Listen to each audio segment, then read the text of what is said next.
وأهل بيته وأزواجه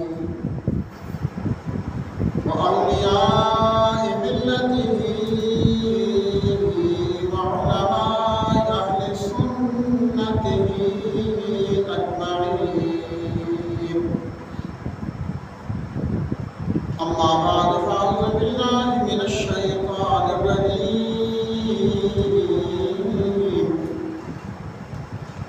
بسم الله الرحمن الرحيم. لقد رضي الله عن المؤمنين إذ يبايعونك تحت الشجرة. صدق الله العظيم وصدق رسوله النبي الكريم الكريم. قال الله تبارك وتعالى في شأن محبوبه مخبرا وآمرا: إن الله وملائكته يصلون على النبي يا أيها الذين آمنوا صلوا عليه وسلموا تسليما. الصلاة والسلام عليك يا سيدي يا رسول الله وعلى آلك وأصحابك يا سيدي يا حبيب الله. الصلاة والسلام عليك يا سيدي يا رسول الله وعلى آلك وأصحابك يا سيدي يا حبيب الله.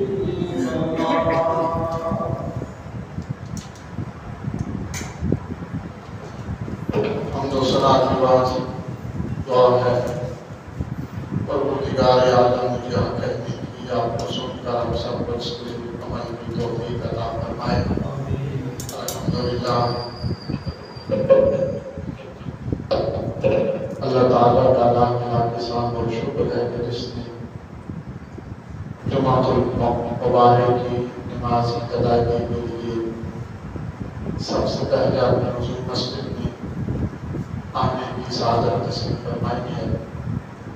اللہ تعالیٰ صدقہ پیغمبر اعظم پیغمبر اسلام کا ہماری صحیح کو کاوش کو عبادت کو اللہ تعالیٰ قبول فرمائے اور اپنی شجاع نشان اللہ تعالیٰ صحت و ثواب اور اس کے فیض و برکات نصیب فرمائے. الحمدللہ ماہ ذوالحج گزر رہا ہے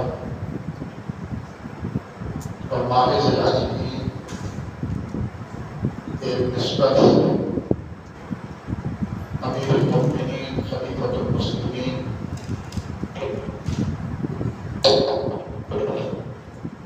داماد رسول حضرت سیدنا عثمان بن عفان عثمان غنی عثمان ذو النورین رضی اللہ تعالیٰ عنہ کی مقدس شخصیت کے ساتھ ہم گزشتہ جماعت المبارک پر آپ کی مقدس حیات طیبہ میں گفتگو کر کے آپ کے حضور اپنی محبتوں کے عقیدتوں کے خراج اور نذرانہ پیش کیا تھا.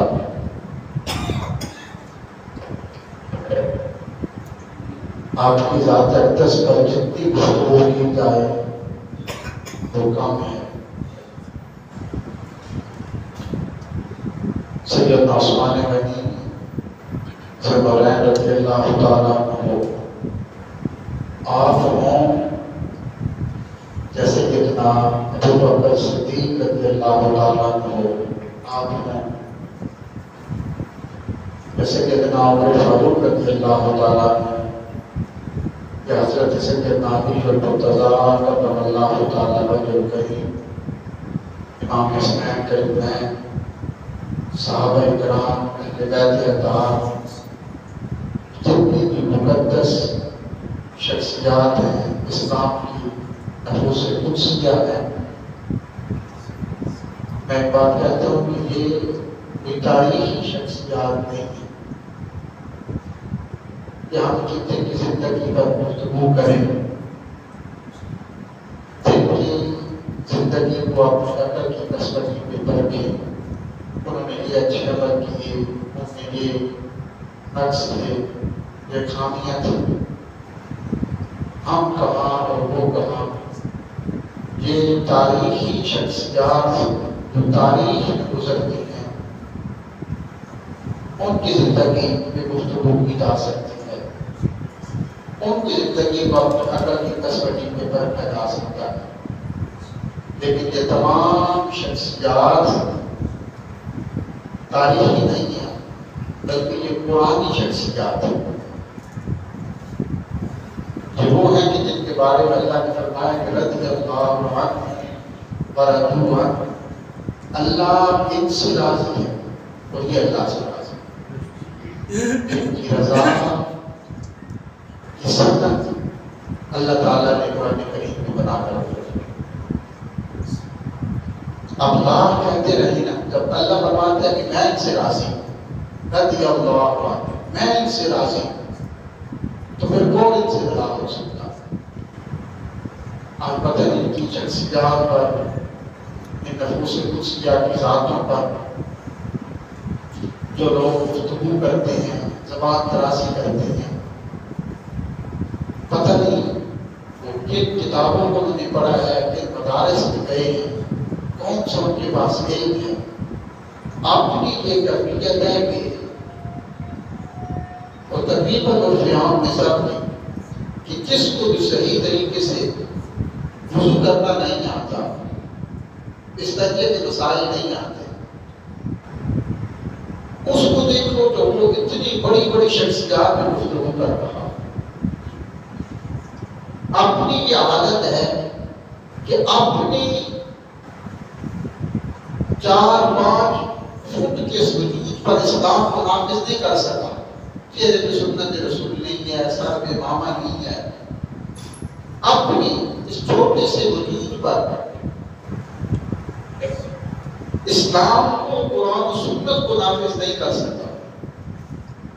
اللہ کے حکم کے مطابق، حضور کے حکم کے مطابق اپنے سارے وجود کو، جسم کو نہیں بنا سکا، تو جو اپنے 4-5 فٹ کے وجود پر اسلام نافذ نہیں کر سکتا، وہ اسلام کی جو بہت بڑی شخصیات ہیں ان پہ گفتگو کرنا ہے۔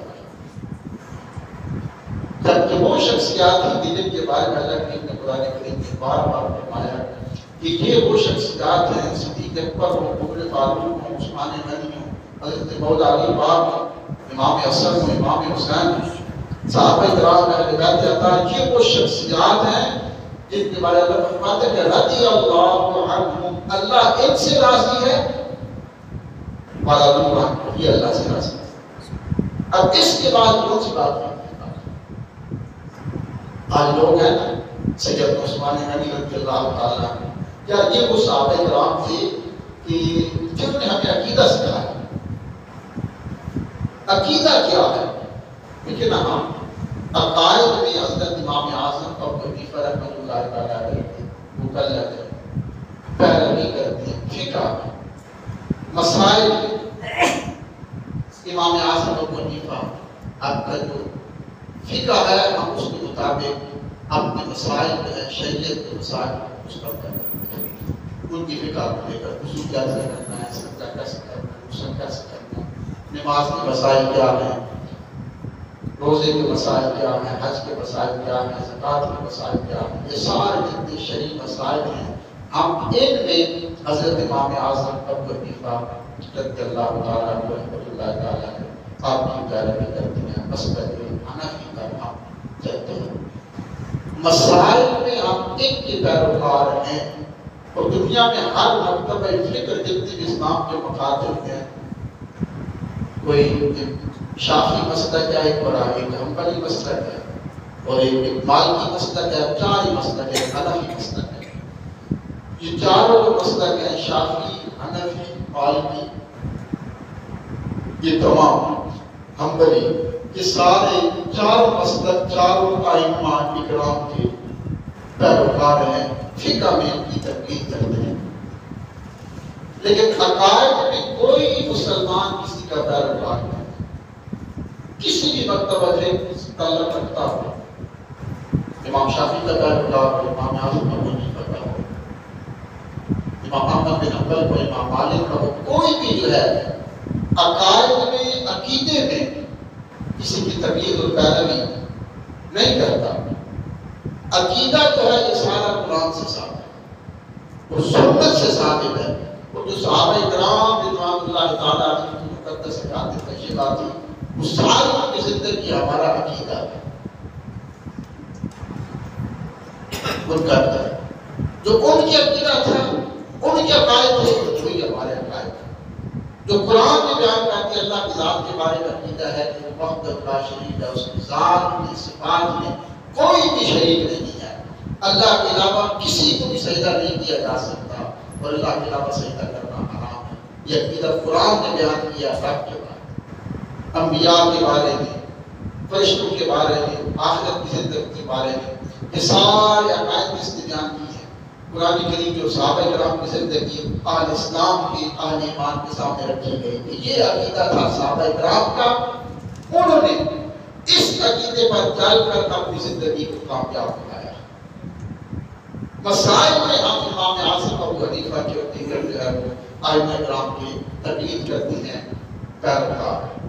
اب دیکھیں نا ان کا عقیدہ کیا تھا صحابہ کرام کا۔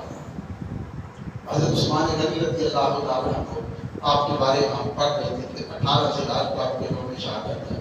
سیدنا عثمان غنی بن عبید رضی اللہ تعالیٰ عنہ کی حیات طیبہ کو دیکھ لیں، ان کا حضور کی ذات کے بارے میں عقیدہ کیا تھا۔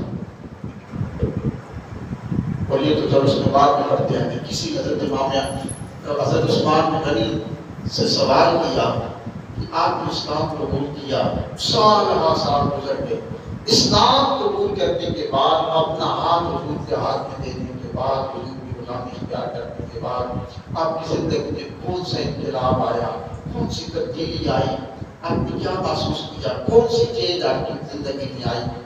تو سیدنا عثمان غنی نے فرمایا کہ میں نے سال بات کو گزر چکی تھے کہ جس دن سے میں نے یہ اپنا ہاتھ حضور کے ہاتھ میں دیا تھا اسلام قبول کرنے کے لیے، اس دن سے لے کر آج تک یہ ہاتھ میرا اپنی شرمگاہ کو نہیں لگایا۔ اس بات کو سال گزر چکی تھی، اور جس دن سے میں نے جن نگاہوں سے چہرہ مصطفیٰ کی زیارت کی اور کلمہ پڑھا تھا، اس دن سے لے کر آج تک ان نگاہوں کے ساتھ میں اپنی شرمگاہ کو نہیں دیکھا، اور نہ ہی کسی برائی کو دیکھا ہے، نہ کسی کو چیز کو ہاتھ لگایا۔ اتنا بڑا ایمان، یہ وہ سیدنا عثمان غنی رضی اللہ تعالیٰ عنہ تھے۔ ان کا عقیدہ حضور کی ذات کے بارے میں کیا تھا؟ جب آپ نے ایک معروف بات پڑھی ہے، جس بات ہے کہ حضور صلی اللہ علیہ وسلم جب مکے سے ہجرت کر کے مدینہ طیبہ تشریف لائے، تو صحابہ کرام کو ساتھ لے کر پہلی دفعہ حضور جب آپ عمرہ کرنے کے لیے تشریف لے گئے، صلح حدیبیہ کی لمبی بات ہے، صلح حدیبیہ کے مقام پر کفار مکہ نے آپ کو روک لیا، کشت و ذلیل کا سلسلہ جاری ہوا۔ کفار مکہ نے کہا کہ آپ کے ساتھ عمرہ نہیں کر سکتے، واپس چلے جائیں، آئندہ آنا مکالے گا۔ یہ کفر و شدید کا سلسلہ جاری تھا۔ حضور نے اپنی طرف سے سیدنا عثمان غنی سے رضی اللہ تعالیٰ کو سفیر بنا کر بھیجا اہل مکہ کے پاس کہ تم جا کر ان کی بات سمجھاؤ کہ ہم جنگ کرنے نہیں آئے، ہمارے پاس صرف احرام کی 2 چادریں ہیں، قربانی کے جانور ہے، اور مرکز اسلام سے ہم بہت دور مدینہ طیبہ سے تمہارے پاس آئے ہیں۔ اگر آتے تو ہم کوئی جنگی سازو سامان لے کر آتے، تیاری کر کے آتے، لشکر ہوتا ہمارے پاس، تیر ہوتے، تلواریں ہوتی، کچھ بھی نہیں ہے، ہم احرام کی 2 چادریں پہن کے آئے ہیں۔ حضور نے یہ بات سمجھانے کے لیے سیدنا عثمان غنی رضی اللہ تعالیٰ عنہ اہل مکہ کے پاس بھیجا کہ جاؤ کہ سمجھاؤ کہ ہمارا مقصد جنگ نہیں ہے، ہمارا مقصد صرف اور صرف عمرہ کرنا ہے۔ تو آپ تشریف لے گئے۔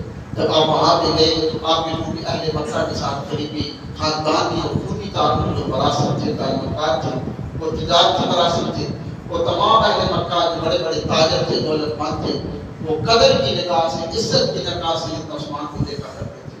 تو انہوں نے کہا سیدنا عثمان، یہ عقیدہ ہے وہ سیدنا عثمان غنی کا تھا، اور وہ صحابہ کرام کا تھا، امت کو یہ عقیدہ دیا گیا۔ صحابہ کرام سیدنا عثمان غنی تشریف لے گئے سفارتکاری کے لیے، خوشبیر کے لیے حضور کی سفیر بن کر گئے۔ جب اہل مکہ کے پاس گئے تو انہوں نے کہا عثمان آپ آئے ہیں، عمرے کے نیت سے آپ آئے، آپ کے احرام کی 2 چادریں پہن رکھی ہیں، آپ ایسا کریں کیونکہ ہم نے کچھ حقوق کرنی ہے، سین حرم میں وہی بیٹھے ہیں، آپ یہاں پہ آئے ہیں، کعبۃ اللہ سامنے ہے، احرام کی آپ نے 2 چادریں پہن رکھی ہیں، عمرے کی نیت سے آئے ہیں، آپ پہلے عمرہ کریں۔ سیدنا عثمان غنی آپ فرماتے ہیں سالہ سال گزر چکے تھے، مدینہ تشریف آنے گئے، جس کعبۃ اللہ کو صبح و شام دیدار کیا کرتے تھے، زیارت کیا کرتے تھے، نگاہیں تڑپتی تھی ان کو دیکھنے کے لیے، نگاہیں تڑپتی تھی کہ ہم اس کا طواف کریں، غلاف کعبہ کو چومیں، حجر اسود کو بوسے دیں، صفا مروا کی صحیح کریں۔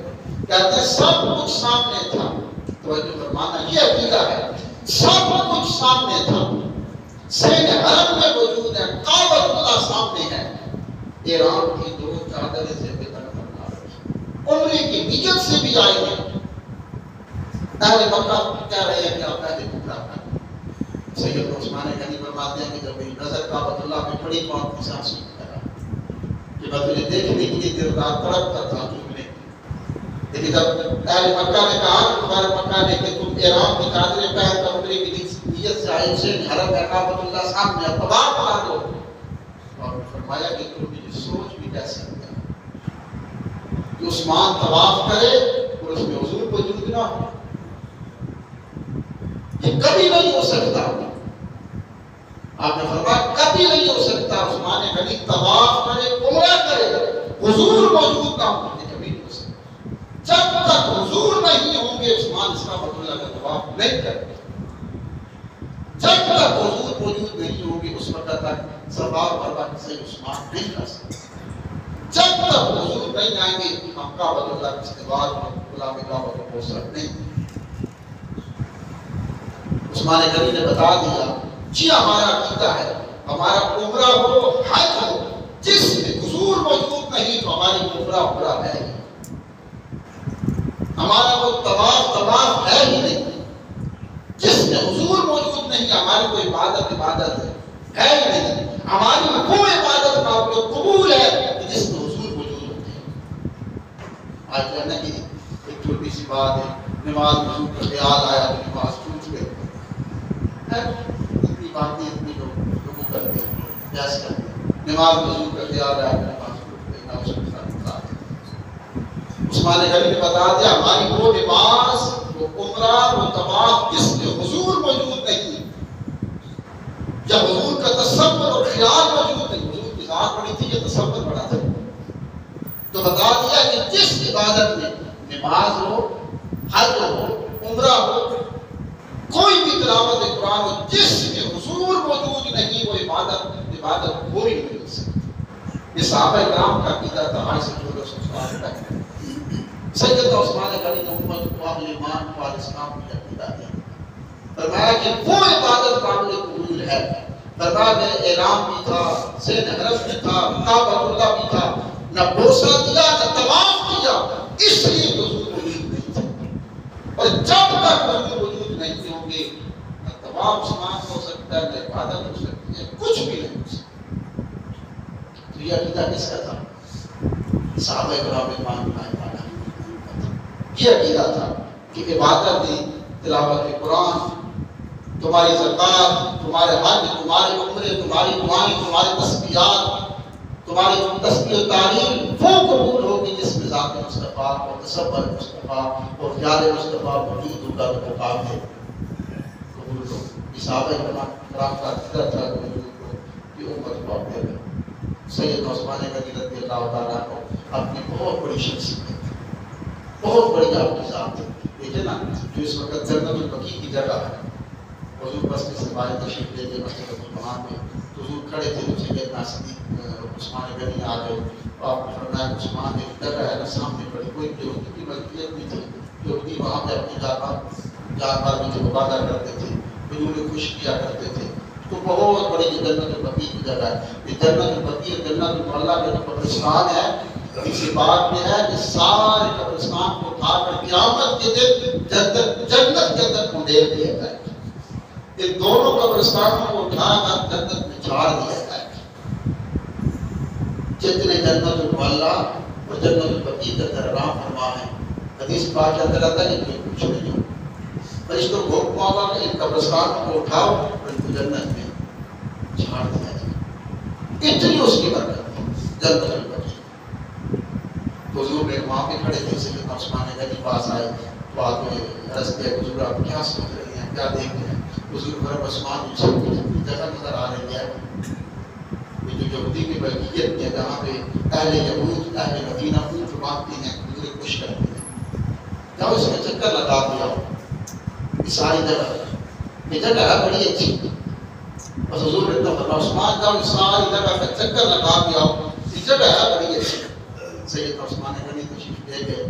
جب اس جگہ کے دوسرے پار میں جو جس یہودی کی وہ جگہ تھی وہاں پہ تھا، تو آپ نے سے کہا کہ جگہ تم سے خریدنی ہے، کتنے کی دو؟ سودا ہوا، اس کو پیسے دیے. حضور واپس تشریف لے آئے. جیسے عثمان آئے حضور کے پاس بیٹھے، حضور نے فرمایا کہ عثمان کو جگہ دیکھ کے آئے تو کہا حضور دیکھ کر نہیں، میں تو خرید کر دیا گیا. تو کہا عثمان میں نے دیکھنے کے لیے کہا تھا. تو کہا حضور آپ نے یہ بھی فرمایا تھا نا کہ جگہ بڑی اچھی ہے. حضور جو اچھی چیز ہو تمہیں آپ اچھی لگے وہ کیا سو سکتا کہ پھر یہودی کی ملکیت میں رہے. حضور نے خرید کے آ گیا. تو آج اس قبرستان کے اندر حضور سیدنا فاطمہ زہرا رضی اللہ تعالیٰ عنہ بی بی صاحب آرام فرمایا. آپ کے مزار اقدس جس قبرستان میں ہے یہ تحفہ تھی سیدنا عثمان غنی رضی اللہ تعالیٰ، یعنی اہل بیت اطہار یہ صحابہ کرام کے تحائف قبول فرمایا کرتے تھے. اختلاف ثابت کیے جاتے ہیں سیدہ خاتون جنت کا بولا کا صحابہ بیت کا اختلاف اللہ معاف فرمائے نہ ہوتا. یہ وہ قبرستان تھا جہاں حضرت علی مسعودی آرام فرمائے، جہاں سیدہ عائشہ صدیقہ آرام فرمائے، جہاں حضرت مولا علی پاک کے بڑے صاحبزادے حضرت امام حسن کا مزار اس قبرستان کے اندر. عثمان میں مظنون ہے حضور کا سارا خاندان اس قبرستان کے اندر آرام فرما ہے. 10,000 سے زائد صحابہ کرام کی قبریں جس قبرستان کے اندر ہیں. یہ وہ جگہ تھی جو سیدنا عثمان غنی نے خرید کر حضور کو شانتی سے سیدنا عثمان غنی آپ کے اسلام پر بڑے احسان. ایک کنواں تھا جو معروف بات آپ نے سن رکھی ہے، شہر مدینہ میں کنواں تھا، یہودی کی ملکیت میں تھا. ایک ہی کنواں تھا میٹھے پانی کا، اور وہ بڑا سخت تھا. یہودی مسلمانوں کو وہ پانی نہیں پینے دیتا تھا. یہودی استعمال کرتے تھے، کاروبار کرتے تھے، پانی بیچا کرتا تھا. تو ایک دن حضور نے فرمایا کہ کون ہے مجھے کنواں خرید کر مسلمان کر. تو کہا کہ حضور نے کنواں خرید دیا ہے. پھر حضور نے فرمایا کہ میں اس کو جنت کی چابی عطا کرتا ہوں، جنت کی ضمانت دیتا ہوں یہ کنواں خرید لے. سیدنا عثمان غنی آپ اٹھے اور سیدھے اس یہودی کے پاس چلے گئے. جب اس یہودی کے پاس گئے تو آپ فرماتے ہیں اس کنویں کی جو قیمت تھی وہ تقریباً 500-600 درہم تھی، اس سے زیادہ نہیں. ٹوٹل وہ 500-600 درہم اس کنویں کی ملکیت تھی، اس کی قیمت تھی. وہ یہودی جانتا تھا کہ مسلمان کے کنواں خریدنا چاہتا ہے. سیدنا عثمان غنی تشریف لے گئے اور آپ اس کے پاس گئے اور کہا کہ یار میں کنواں خریدنا چاہتا ہوں. اس نے کہا نہیں دوں گا. جانتا تھا یہ خریدنا چاہتے ہیں مسلمان. اب حضور کا حکم آ گیا آپ کے مسلمان جان کرا دیں گے اس کو خرید کرتے ہیں، کیونکہ حضور نے فرما دیا تھا. حضور کی چاہت تھی، وہ جیسے حضور کی چاہت ہوتی تھی صحابہ کو چاہتے تھے نا مسلمان حضور کی چاہت ہو جاتا ہے، اس چاہت پہ کچھ کام قربان کر دیا کرتا. ایک حضور کی چاہت ہمارے سامنے بھی ہے. حضور چاہتے تھے میرا غلام میرا مسلمان ایسا ہو جس کے چہرے پہ سنت رسول سے کام. ایک حضور کی چاہت یہ بھی تھی. اور آج ہم بھی تو ایک حضور کے غلام ہیں. آج کے مسلمان داڑھی کٹا کرتے ہیں. حضور کی چاہت تھی میرا غلام مسجد میں نظر آئے. حضور کی چاہت تھی، خواہش تھی میرا مسلمان میرا غلام وہ ہو جس کی چہرے پہ نظر پڑے تو خدا یاد آ جائے. آج ہمارے چہرے جو حضور کے ساتھ دیکھتے ہیں،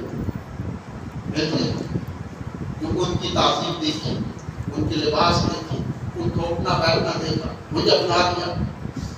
اب چہرے سے بھی مسلمانوں کی شناخت ختم ہو گئی. کون مسلمان ہے، کون یہود ہے، کون منود ہے، کون کافر ہے، کون آتش پرست ہے، ختم ہو گئی. ساری تبلیغ ختم ہو گئی. پتہ ہی نہیں چلتا۔ ایک وہ مسلمان تھے کہ جو چاہت بس یہ دیکھتے تھے حضور کی چاہت کیا ہے، اس چاہت پر دام قربان کر دیا۔ بس حضور نے چاہا کہ میٹھے پانی کا کنواں خرید لیا جائے، بس حضور نے چاہا، حضور کی چاہت تھی، خواہش تھی کہ میٹھے پانی کا کنواں خرید لیا جائے۔ سیدنا عثمان غنی گئے اس یہودی کے پاس، اس کنویں کی جو قیمت تھی 500-600 دینار تھی، درہم تھی، یہودی کے پاس گئے اور کہا یار میں یہ کنواں خریدنا چاہتا ہوں۔ تو کہا پھر تمہیں منہ مانگی قیمت ادا کرنا ہوگی، اور فرمایا کہ تم مانگ کتنا مانگ سکتا ہے، کتنی تو مانگ سکتا ہے؟ اس نے کہا کہ آپ مجھے 3000 درہم دیتے، 500-600 اس کنویں کی قیمت تھی، 500-600 درہم۔ اس یہودی نے کہا کہ آپ مجھے 3000 درہم دے دیں، اور فرمایا کہ تم نے مانگا بھی کیا ہے؟ تم نے 3000 درہم کہی جائے، میں 40,000 درہم لے کے آیا تھا۔ اس نے کہا عثمان تم ایک عالمی تاجر ہو، اور اس کنویں کی ٹوٹل قیمت تھی 500-600 درہم تھی، اور اتنی میں تمہیں قیمت بتائی کہ تم خرید نہ سکو، 3000 درہم۔ تم کہتے ہو کہ میں 40,000 درہم لے کے آیا تھا اس کو خریدنے کے لیے، اور تم نے 3000 درہم بتائے ہیں۔